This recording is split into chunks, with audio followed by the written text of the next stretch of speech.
Ayah kaya itu pernah menasihatinya untuk tidak sebodoh itu. Menyembunyikan identitasnya untuk menikah dengan pria jahat itu adalah sebuah kesalahan. Sekarang mendorong dirinya sendiri ke penjara adalah kesalahan yang lebih besar. Seorang wanita di penjara selama 5 tahun menggantikan suaminya. Pada hari pembebasannya, dia tidak hanya tidak melihat bayangan suaminya, tetapi dia juga mengubah kode kunci rumah. Bahkan memblokir WeChat-nya. Wanita itu langsung panik. Dia mengetuk pintu. Tak disangka, asisten rumah tangga yang keluar. Dia baru tahu bahwa suaminya telah pindah rumah sejak dia mengalami masalah. Saat ini, wanita itu masih menghibur dirinya sendiri. Pastinya perusahaan suaminya berjalan lebih baik, sehingga pindah ke rumah yang lebih besar untuk ditinggali. Tetapi sampai dia menjemput putranya pulang sekolah, melihat putranya memanggil orang lain, "Ibu," dia baru menyadari bahwa dia mungkin telah ditipu oleh suaminya. Ternyata 5 tahun yang lalu, pria jahat itu menipu dia untuk menandatangani dokumen penggelapan dana publik. Tidak lama kemudian, pihak berwenang datang untuk menangkapnya. Wanita itu melihat dokumen yang telah dia tanda tangani, dan menatap suaminya dengan ekspresi tak percaya. "Ini adalah dokumen yang kau minta aku tanda tangani. Mungkinkah dia tahu aku telah menipu dia untuk menandatangani dokumen penggelapan dana publik?"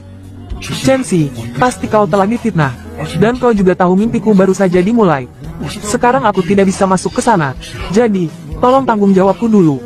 Ketika aku menemukan bukti, dalam 3 hari aku akan menyelamatkanmu, oke?" Qin Zuang begitu baik padaku. Aku harus membantunya. Lagi pula dia akan menyelamatkanku. Wanita buta yang bodoh itu menggantikan suaminya untuk mengaku bersalah. Tak disangka, begitu dia ditangkap, suaminya membawa selingkuhannya ke rumah. Dia bahkan menggunakan surat cerai dan surat pengakuan bersalah sebagai bukti untuk menipu dia agar menandatangani. Dia berbohong bahwa dalam beberapa hari dia akan keluar. Wanita bodoh itu mempercayai semua kata-kata pria jahat itu. Tanpa melihat isinya, dia menandatangani namanya. Ayah kaya itu pernah menasihatinya untuk tidak sebodoh itu, menyembunyikan identitasnya untuk menikah dengan.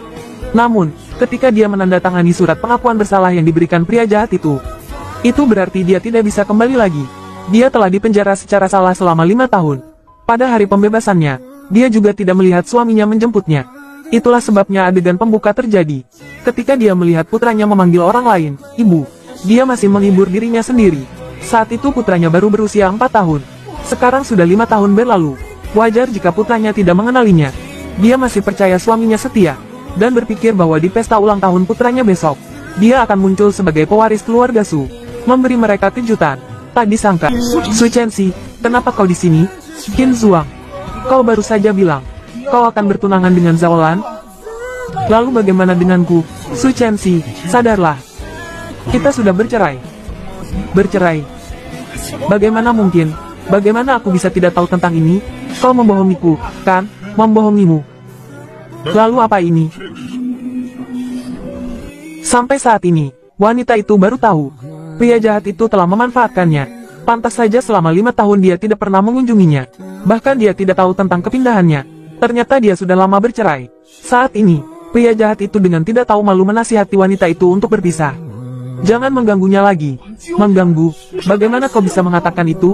Aku telah membantumu membangun perusahaan. Aku bahkan mendapatkan investasi dari Sukor. Demi kau, aku melepaskan pekerjaanku. Tinggal di rumah menjadi istri, menjadi ibu. Menanggungmu. Hanya berdasarkan kepercayaanku padamu. Membohongiku untuk menandatangani kontrak penggelapan dana publik. Membohongiku untuk menandatangani surat pengakuan bersalah. Dan juga membohongiku untuk menandatangani. Dan juga seorang ibu. Kau juga tidak bertanya, apakah Ziyi kita menginginkannya atau tidak? Di hati Ziyi kita, aku adalah satu-satunya ibunya." Omong kosong. Hari ini aku harus bertemu dengan Ziyi. Di mana Ziyi? Ziyi, penjaga. Lepaskan aku. Lepaskan aku. Kalian seperti ini. Masih ada hukum? Hukum? Baiklah. Kalau begitu aku akan menunjukkan padamu. Apa itu hukum? Baru keluar dari penjara, kan? Aku akan membantumu membersihkan sial yang ada padamu. Bersihkan dengan saksama. Zeng, bagaimana kau tega melihat mereka mempermalukanku seperti ini? Mengapa aku harus dipenjara sebelumnya? Atau kau ingin aku di depan semua orang memberitahu alasannya? Tunggu, lepaskan dia dulu. Zeng, kau menyesal, kan? Ini pasti salah paham. Benar kan? Senhei, aku tahu kau tidak rela, tapi sekarang di tempat umum, apapun yang kita miliki, Kita bicarakan setelah pulang. Oke. Kau, penjaga, bawa dia turun dulu. Jika dia berani membuat keributan lagi. Sudah kubilang. Hari ini aku datang ke sini. Kau datang hanya untuk merusaknya. Itu menghancurkan seluruh hidupnya. Apa kau tahu? Menghancurkan seluruh hidupnya. Aku bersusah payah. Kau hanya melahirkannya. Tapi wanita mana yang tidak melahirkan? Ternyata di matamu. Aku hanya sebuah alat reproduksi. Sesuatu yang bisa ada atau tidak. Baik. Aku bisa bercerai denganmu. Aku menerimanya.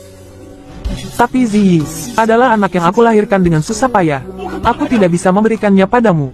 Hari ini aku harus membawanya. Ayo. Ingin bertemu Ziyi? Kau pakai ini. Merangkak ke sini. Asal kau bisa merangkak, aku akan membiarkanmu bertemu Ziyi. Betul. Tunjukkan kasih keibuanmu. Bukankah kau mencintai anakmu? Bagaimana? Tidak berani bicara tentang merindukan anakmu. Aku rasa itu hanya alasan. Kenapa kau tidak merangkak? Cepat merangkak. Merangkak. Cepat merangkak. Cepat merangkak. Merangkak. Merangkak. Tidak mungkin. Kalian siapa? Berani menghinaku, menggigitmu balik. Jangan pedulikan lagi. Baik. Masalahnya sudah sampai seperti ini. Aku harus membuatnya merangkak. Aku harus menunjukkan pada Ziyi. Ibunya sebenarnya seperti apa? Ayo.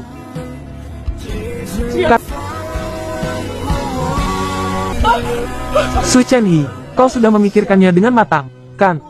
Kali ini jika kau tidak mendapatkan hak asuh Ziyi, maka kau tidak akan memiliki kesempatan lagi. Ziyimu nantinya hanya akan memanggilku ibu. Tidak boleh. Aku sama sekali tidak bisa membiarkan Ziyi ikut dengan mereka. Aku harus bertemu Ziyiku. Baik. Aku merangkak.